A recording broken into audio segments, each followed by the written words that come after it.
The second question. Konstantin Borovoy's speech on the restoration of people's deputies and the establishment of a tribunal for the crimes of the Soviet regime from 1918 to 1991. Please, Konstantin.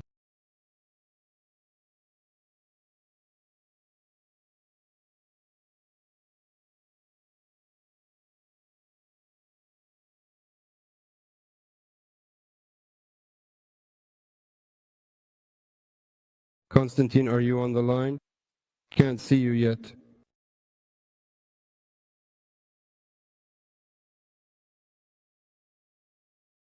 Let's start discussing the next question while Konstantin connects, and then we will take a break.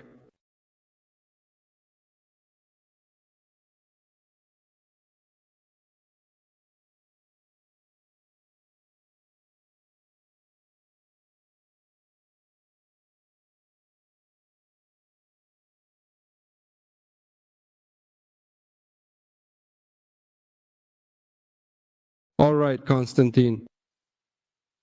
Let me carefully and thoroughly read the next question for you now.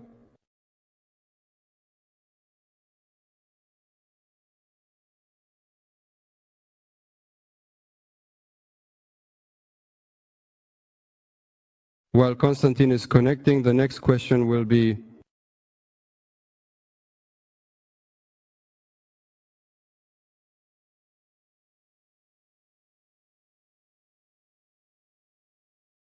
Hello? Yes, indeed, Konstantin. Good afternoon. It's a pity that David Satter unfortunately left.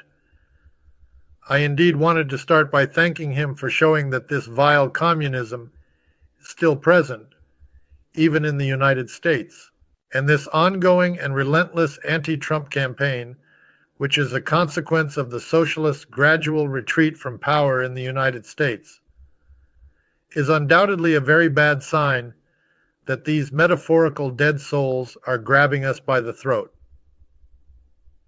The dead. I would call my proposal in a way that is essentially different. My proposal is a tribunal over Soviet communism. Undoubtedly, indeed, criticizing an ideology is a thankless task, but humanity took such a step once when it came to Nazism.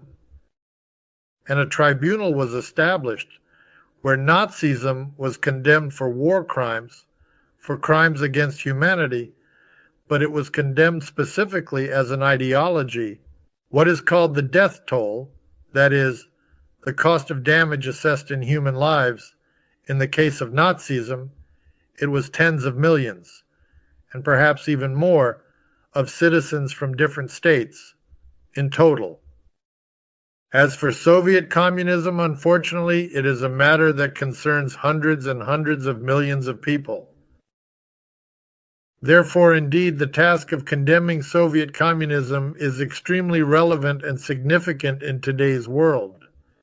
For a century after the Bolshevik Revolution, we, humanity, have been experiencing various kinds of discomfort associated with the promotion of this ideology, with war crimes being committed everywhere in the world.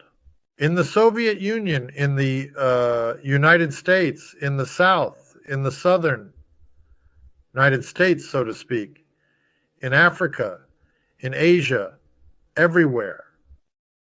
And in general, I think it is time to stop the wandering of this, so to speak, ghost, not just across Europe, but around the world. And this is precisely why a tribunal for Soviet communism is needed. These are indeed war crimes. Today, what is truly happening between Russia and Ukraine is the very same war crime, a crime against humanity, which is a consequence of this very Soviet communism. Ideologically, the current leaders of Russia see their continuity, their connection specifically with Soviet communism. And around the world, we have very clear signs that are present, continue to be present. These are signs of this Soviet communism, socialism, which is called by different names, but the phenomenon, nevertheless, is unequivocally Soviet communism. And three signs of this are propaganda, censorship, and repression, like propaganda, censorship, and repression. And moreover, we have certainly and undeniably faced this phenomenon in recent years in the United States, where absolutely shameless propaganda, censorship that has spread its influence to the world, to international, so to speak, global social networks, and repression that continues today in the United States in the guise of democracy. We have 1,500 political prisoners, and the shameless, indeed relentless and deceitful propaganda continues. This is one setting that the esteemed David Satter demonstrated to us about the unpredictable nature of those who eventually come to power after the communists. It seems to me that everything that is certainly happening and will happen is more than predictable. The elimination of these very roots, the toxic roots of communism and socialism, and this is necessary not only for the citizens of the United States, Russia, Ukraine, this is necessary for humanity, because everywhere, in China, in Cambodia, in South America, in the United States of America, there is this vast network of agents, sometimes referred to as the KGB network, but in fact, it is the network of Soviet communism, the Comintern. It continues its ongoing dirty work of influencing political processes, and the call to start a trial, a tribunal against Soviet communism, seems very relevant to me. Because until we eliminate completely and deeply rid humanity of these toxic roots that poison human life in our society, all of this will indeed repeat, as we have observed in the United States. Suddenly, out of nowhere, the traditional policy of the United States turned into a policy of the left, a policy of socialists.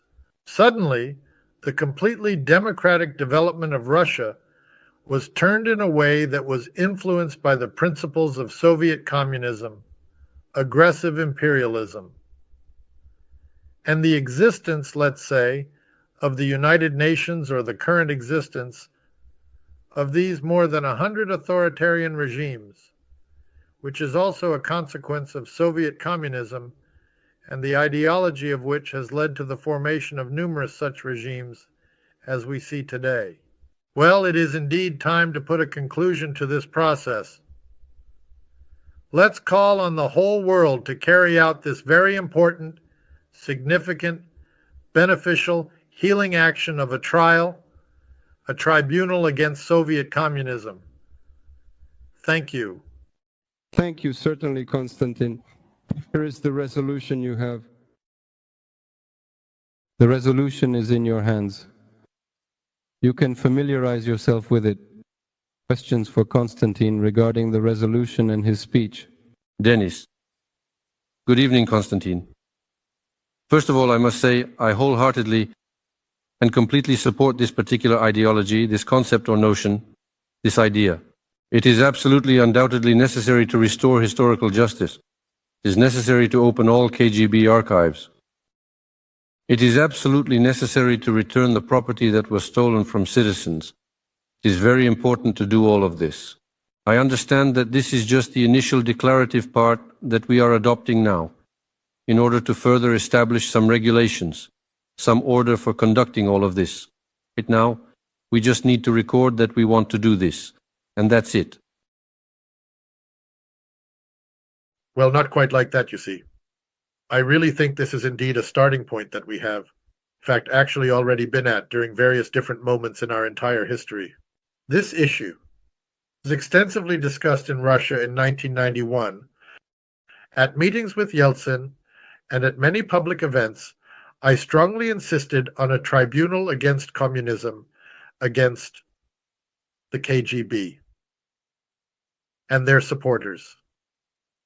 Galia Vasilyevna Starovoitova and I developed a concept of lustration against active members of the Communist Party of the Soviet Union, against their criminal actions, against the active and criminal actions of KGB employees and leaders in various capacities. The procedures are clear, comprehensive, and meticulously detailed. They were used at the International Tribunal in Nuremberg and are well documented.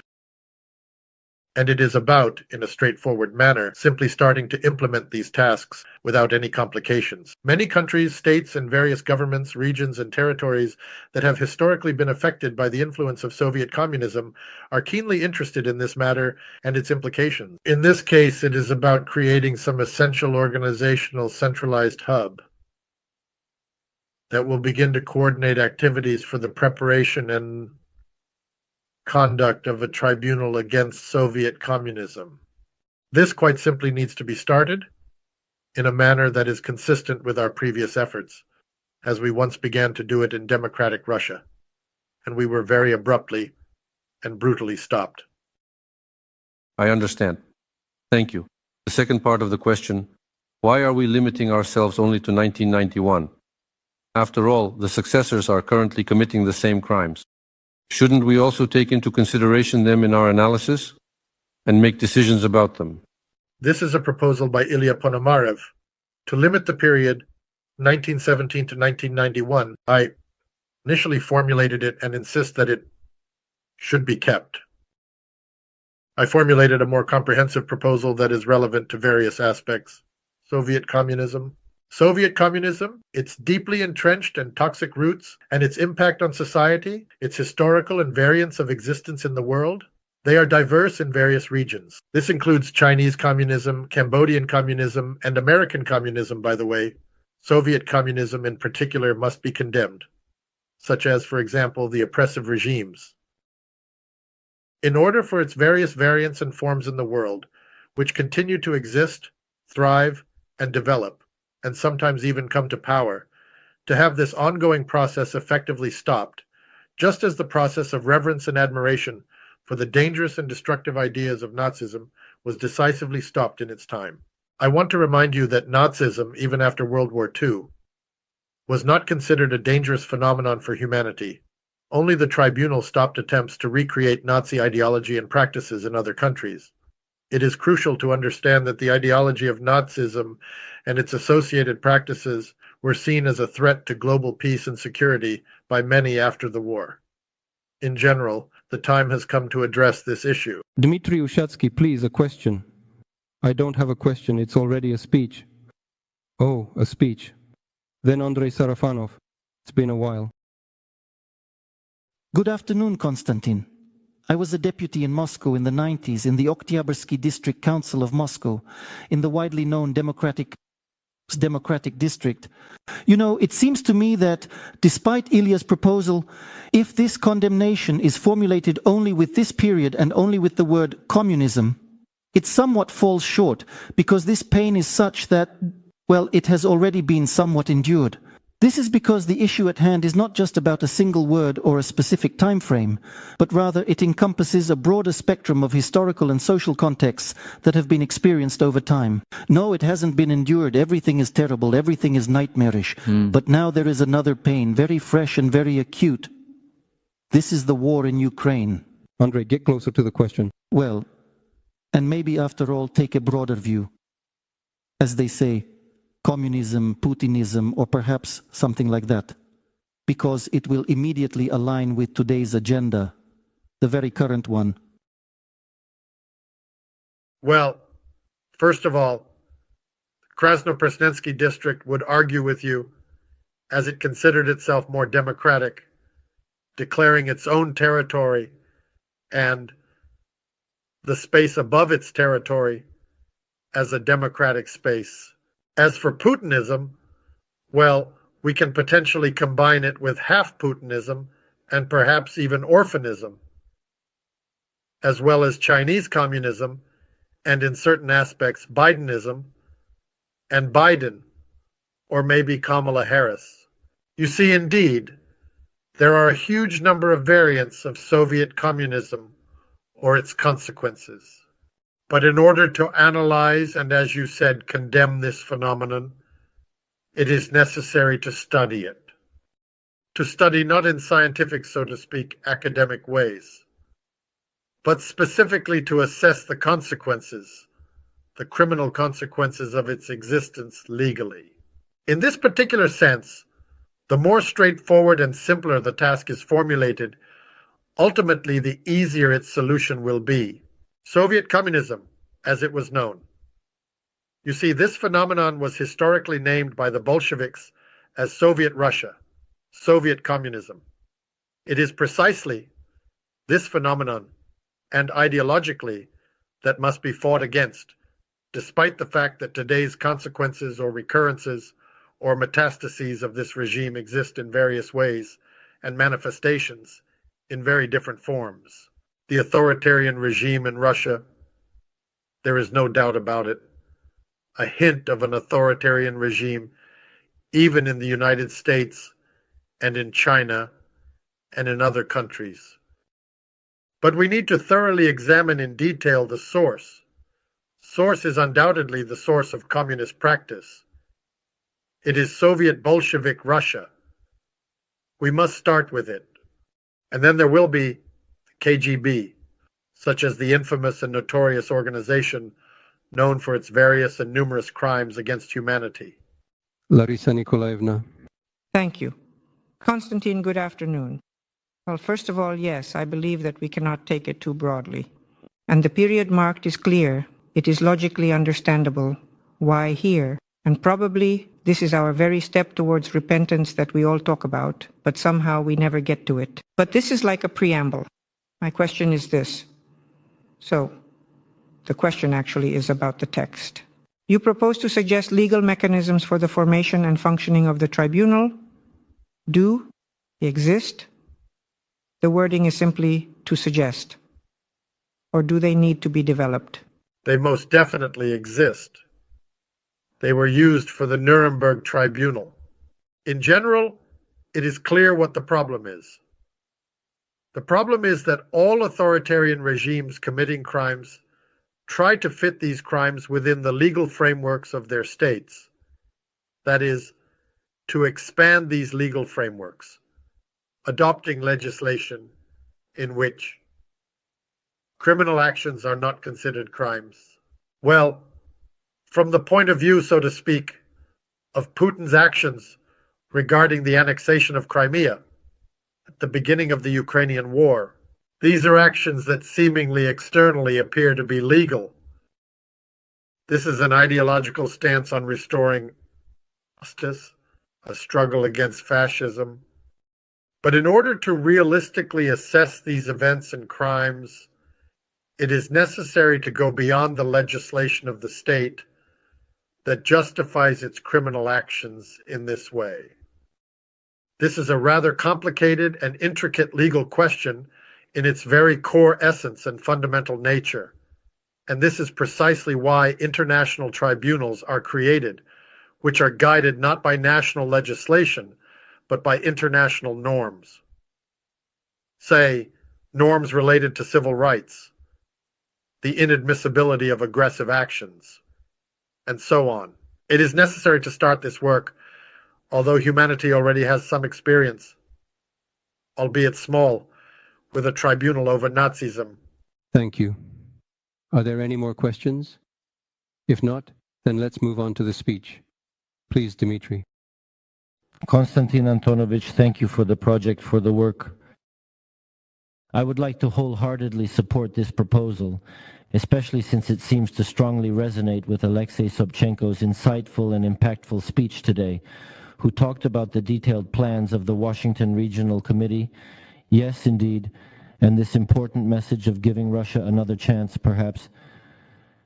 And I sincerely hope the last one, yes, and precisely to draw that definitive line, which of course should have been drawn back in 1991. Yes, but since it was a chance, then, as we are saying that we will ask or explain that there is still a chance, this will be very relevant. So thank you. Does anyone else want to speak? Or, well, colleagues, First of all, I am very glad, Konstantin Anatolievich, that you joined us and presented the text. Thank you very much for this, because we wanted this discussion to be at the level of a document, not just at the level of voice. And I personally urge all deputies to support this document.